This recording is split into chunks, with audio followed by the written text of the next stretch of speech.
ద్రాక్ష హల్వా. మరి ద్రాక్ష హల్వా తయారు చేసుకోవడం నాకు తెలిసి చాలా మందికి తెలియకపోయి ఉండొచ్చు. ఈ రోజు నేర్చేసుకోండి. మరి ముందుగా ద్రాక్ష హల్వా తయారు చేసుకోవడానికి కావాల్సిన పదార్థాలు ఏంటో చూసేద్దాం. ద్రాక్ష హల్వా తయారు చేసుకోవడానికి కావాల్సిన పదార్థాలు: గ్రీన్ గ్రేప్స్ 1 కప్పు, పటికి బెల్లం పొడి 1 cup, vanilla essence 1 table spoon, మొక్కజొన్న పిండి 1 కప్పు, గ్రీన్ ఫుడ్ కలర్ చిటికెడు, నెయ్యి 4 టేబుల్ స్పూన్లు, పుచ్చకాయ గింజలు 1 కప్పు, జీడిపప్పు 1 కప్పు, బాదం పప్పు 1 కప్పు, రోజా రేకులు కొద్దిగా. ద్రాక్ష హల్వా తయారు చేసుకోవడానికి కావాల్సిన పదార్థాలన్నీ మన దగ్గర సిద్ధంగా ఉన్నాయి. అయితే ఇక్కడ మనకు ద్రాక్షల్లో ఎన్నో ఉపయోగాలు ఉంటాయి. అందరికీ తెలిసిన విషయమే, ద్రాక్షలు పిల్లలు పెద్దలు ప్రతి ఒక్కరు ఇష్టపడతారు. కానీ కొందరు ఏమనుకుంటారు తెలుసా, ద్రాక్షలు తింటే షుగర్ పెరిగిపోతుందేమో అనుకుంటారు. ఏం లేదండి, అంటే మితంగా తింటే ఎప్పుడు ఏది జరగదు. కాబట్టి మధుమేహంతో ఇబ్బంది పడుతున్న వారికి ఇది చాలా బాగా సహాయపడుతుంది తెలుసా. సో మీరు ఏం టెన్షన్ పడనక్కర్లేదు, మితంగా కొంత తిన్నారు అంటే మీకు ఏమీ ఇబ్బంది ఉండదు. అలాగే ఇందులో ఉండేటువంటి యాంటీ ఆక్సిడెంట్స్ వల్ల గుండె సమస్యలు అనేవి కొంచెం రాకుండా ఉంటాయి, నివారించుకోవడానికి ప్రివెన్షన్ లాగా అనమాట. అంతేకాకుండా ఇది మనకు చర్మానికి చాలా మంచిది. ఎప్పుడైతే యాంటీ ఆక్సిడెంట్స్ అధికంగా ఉంటాయో అప్పుడు స్కిన్ హెల్త్ ఇంటర్నల్గా మనకు చాలా బాగా ఇంప్రూవ్ అవుతుంది. సో తద్వారా ఏంటి అంటే మన చర్మం చాలా కాంతివంతంగా ఆరోగ్యకరంగా తయారవుతుంది. ఇలాంటి ద్రాక్షలు తీసుకొని చక్కగా మనము మిక్సీ పట్టేసుకోవాలి. బాగా చక్కగా మెత్తగా రుబ్బేసుకోవాలన్నమాట. అంటే రుబ్బేసుకొని కొంతవరకు మనకు ఆ తొక్క ఉంటుంది కదా, ఆ తొక్కను వడగట్టుకుంటే ఇంకొంచెం బాగుంటుంది. తొక్క చాలా మంచిదే, తొక్కను అసలు ఎప్పుడు కూడా మనం పడేయకూడదు. కానీ ఈ వంటకి ఏంటంటే, ఈ హల్వాకి మనకు కొంచెం అలా రెప్పలుగా ఉంటే బాగోదు. కాబట్టి ఈ వంటకి మాత్రమే మనం కాస్త అందుకే మెత్తగా రుబ్బేసుకుంటున్నాం, అంటే ఎక్కడ ఏది మిస్ అవ్వకుండా అనమాట. ఇది ఒకటి మనం ముందుగా చేసుకోవాల్సిన విషయం. సరే, మరి ముందుగా చక్కగా రుబ్బేసుకొని దీని ఒక పేస్ట్ లాగా తయారు చేసుకొని తీసుకొచ్చేస్తాను.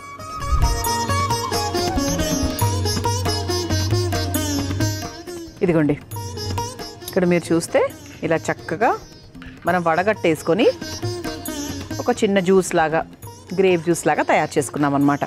సో ఇప్పుడు దీన్ని మనం ప్రస్తుతానికి పక్కన పెట్టేసుకుందాం, స్టవ్ వెలిగించేసుకుందాం. ఇక్కడ నుంచి మన ముఖ్యమైన ప్రాసెస్ స్టార్ట్ అవుతుంది.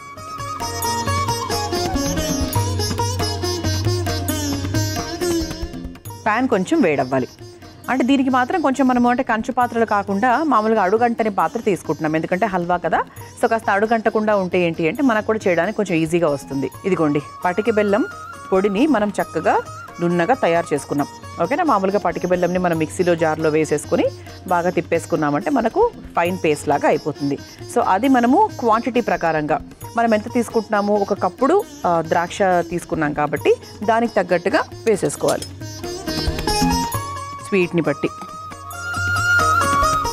ఇంత సరిపోతుందండి. కొంచెం నీళ్లు పోసుకొని, ఓకే, ఇది ఒక 2 పొంగులు వస్తే సరిపోతుందండి. జస్ట్ కరిగితే సరిపోతుందంటే ఇంకొక 1 మినిట్ ఒక్కసారి ఇలా కొంచెం ఇలా కలుపుతూ ఉంటే ఒక లైట్గా పాకంలాగా అన్నమాట.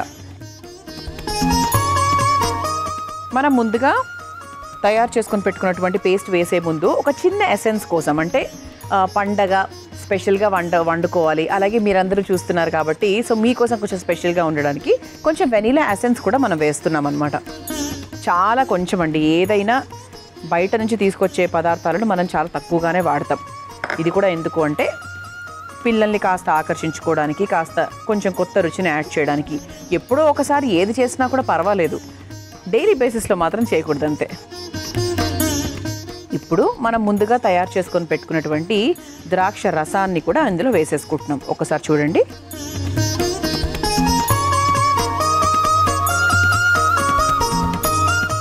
ఇది ఒక్కసారి మిక్స్ చేసేసుకుందాం. ఇది కూడా ఒక 2 పొంగులు రావాలి.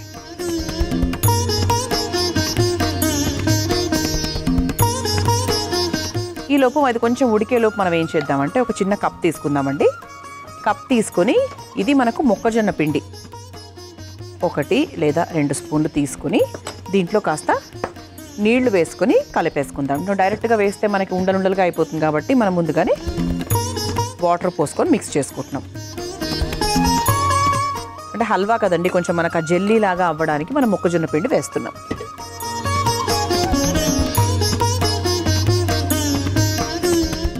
ఓకే, సో ఇప్పుడు ఇది ఎలా ఉందో చూద్దాం ఒకసారి. ఓకే, సో కొంచెం మనకు చక్కగా ఒక ఉడుకు వచ్చింది కాబట్టి ఇప్పుడు దీంట్లో మనం తయారు చేసుకొని పెట్టుకున్నటువంటి మొక్కజొన్న పిండిని కూడా వేసేసుకుందాం. చూద్దాం, అవసరమైతే మళ్ళీ ఇంకొంచెం యాడ్ చేసుకుందాము. నాకు తెలిసి మోస్ట్లీ అవసరం ఉండకపోవచ్చు అనుకుంటున్నాను. ఇది ఇలా కలుపుతూ ఉండాలండి, ఎక్కడ మనం ఆపకూడదు. ఖచ్చితంగా మొక్కజొన్న పిండి వేసిన తర్వాత బాగా ఇలా మిక్స్ చేసుకోవాలి. అది ఎలా అంటే మనకు బాగా దగ్గర పడాలి, అలాగే ఒక చిన్న హల్వా లాగా అవ్వాలి. ఈ లోపు మనం దీంట్లో ఇంకొంచెం చిన్న కొసమెరుపు ఏంటంటే లైట్గా ఒక గ్రీన్ కలర్ కూడా యాడ్ చేయబోతున్నాం, ఫుడ్ కలర్. సో ఇది వద్దు అనుకుంటే మీరు హ్యాపీగా వదిలేసుకోవచ్చు. అంటే కాకపోతే చెప్పాను కదండి, మినహాయింపులు. సో కొంచెం మనకు ఆకర్షణీయంగా ఉండడానికి మనకి ఇటువంటి హల్వాలను బయట చూసినప్పుడు అరే ఎంత బాగున్నాయి కదా అని తింటూ ఉంటాం. సో ఇలా మనము కలర్ వేసేసుకున్నాక ఇప్పుడు మనకు నెయ్యి తీసుకోవాలి. నెయ్యి వేసుకుంటూ మనం దీన్ని కలుపుతూ ఉండాలన్నమాట. ఒక స్పూన్ వేయడము, చక్కగా మిక్స్ చేసుకోవడము. అంటే ఎలా రావాలి అంటే మనకు గరిట వీడిపోవాలన్నమాట, ఇది అంటుకోకూడదు అసలు ఇలా. అదేంటంటే మనకు ఓన్లీ నెయ్యితో మాత్రమే అది పాసిబుల్. చూసారా? సో ఇంతకుముందు పొజిషన్కి ఇప్పుడు పొజిషన్కి తేడా చూడండి. అసలు మనకి ఎక్కడా కూడా అంటుకోవట్లేదు, ప్యాన్కి మొత్తం వీడిపోయింది. చూడండి ఇట్లా హల్వా డాన్స్ చేయాలన్నమాట, అంటే అసలు అంటుకోకూడదు అది. సో స్టవ్ ఆఫ్ చేసేస్తున్నారు. ఇక్కడ మన ప్లేట్ చూసారా ఎంత అందంగా అలంకరింపబడిందో. ఇలా మన గాజు పాత్ర తీసుకున్నాము, అంటే మన ఇంట్లో కూడా గాజు పాత్ర తీసుకుంటే ఇంకొంచెం బాగుంటుంది. ఇదేంటంటే హల్వా చల్లారిన తర్వాత మీరు ఒక పాత్రలోకి వేసారనుకోండి, చల్లారిన తర్వాత ఒక గంట తర్వాత 2 గంటల తర్వాత అది థిక్గా ఇలా తయారవుతుంది. మనము మా స్వీట్ షాప్లో చూస్తాం కదా, ఒక కేక్స్ లాగా కట్ చేస్తారు. అప్పుడు ఇలా బోర్లించుకున్నప్పుడు మీకు నీట్గా కేక్స్ లాగా కూడా కట్ చేసుకోవచ్చు మీకు కావాలి అంటే. సరే, మరి ముందుగా ఇలా చక్కగా పుచ్చకాయ గింజలు తీసుకున్నాను ముందుగా. ఆ తర్వాత బాదాం తరుగు, ఆ తర్వాత కొన్ని జీడిపప్పులు, ఆ తర్వాత గులాబీ రేకులు. గులాబీ రేకులు ఒకవేళ మీ ఇంట్లో లేకపోయినా కూడా పర్వాలేదు. ఓకే, సో ఇప్పుడు ఇలా తయారైన ద్రాక్ష హల్వాను డైరెక్ట్గా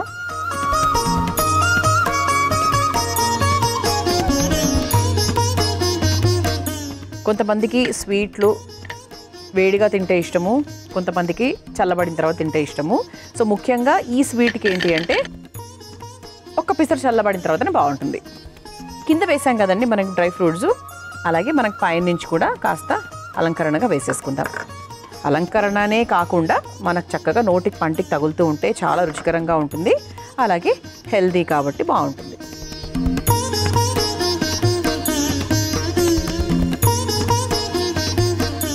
సో ఇంతకుముందు దీని గురించే చెప్పానండి నేను.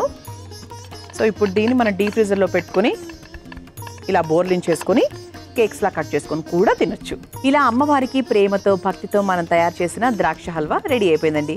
దీన్ని మీరు తయారు చేసుకోవాలనుకుంటే కావాల్సిన పదార్థాలు, తయారు చేసుకునే విధానం మరొకసారి చూసేయండి. ద్రాక్ష హల్వా తయారు చేసుకోవడానికి కావాల్సిన పదార్థాలు: గ్రీన్ గ్రేప్స్ 1 కప్పు, పటికి బెల్లం పొడి 1 cup, vanilla essence 1 table spoon, మొక్కజొన్న పిండి 1/2 కప్పు, గ్రీన్ ఫుడ్ కలర్ చిటికెడు, నెయ్యి 4 టేబుల్ స్పూన్లు, పుచ్చకాయ గింజలు 1/2 కప్పు, జీడిపప్పు 1/2 కప్పు, బాదం పప్పు 1/2 కప్పు, రోజా రేకులు కొద్దిగా. ద్రాక్ష హల్వా తయారు చేసుకునే విధానం: ముందుగా ద్రాక్ష పళ్లను రుబ్బుకొని పక్కన పెట్టుకోవాలి. ఇప్పుడు స్టవ్ వెలిగించి పాన్ లో పటికి బెల్లం పొడి కాస్త నీళ్లు పోసి పాకం పట్టుకోవాలి. తర్వాత అందులో వెనిలా ఎసెన్స్, మెత్తగా రుబ్బుకున్న ద్రాక్ష రసం వేసుకొని మరిగించుకోవాలి. ఇప్పుడు ఒక బౌల్లో మొక్కజొన్న పిండి కాస్త నీళ్లు పోసి ఉండలు లేకుండా కలుపుకొని మరుగుతున్న పాన్ లో వేసుకుని అందులో కాస్త చిటికెడు ఫుడ్ కలర్, నెయ్యి వేసుకుంటూ దగ్గర పడేంత వరకు కలుపుకొని మరిగించుకోవాలి. తర్వాత ఒక సర్వింగ్ బౌల్లో పుచ్చకాయ గింజలు, బాదాం తరుగు, జీడిపప్పు, గులాబీ రేకులు వేసి ద్రాక్ష హల్వాను కూడా దానిపై నుంచి వేసి దానిపై నుంచి మరలా డ్రై ఫ్రూట్స్ తో గార్నిష్ చేసుకుని సర్వ్ చేసుకుంటే అమ్మవారికి ఎంతో ప్రీతికరమైన స్పెషల్ ద్రాక్ష హల్వా రెడీ.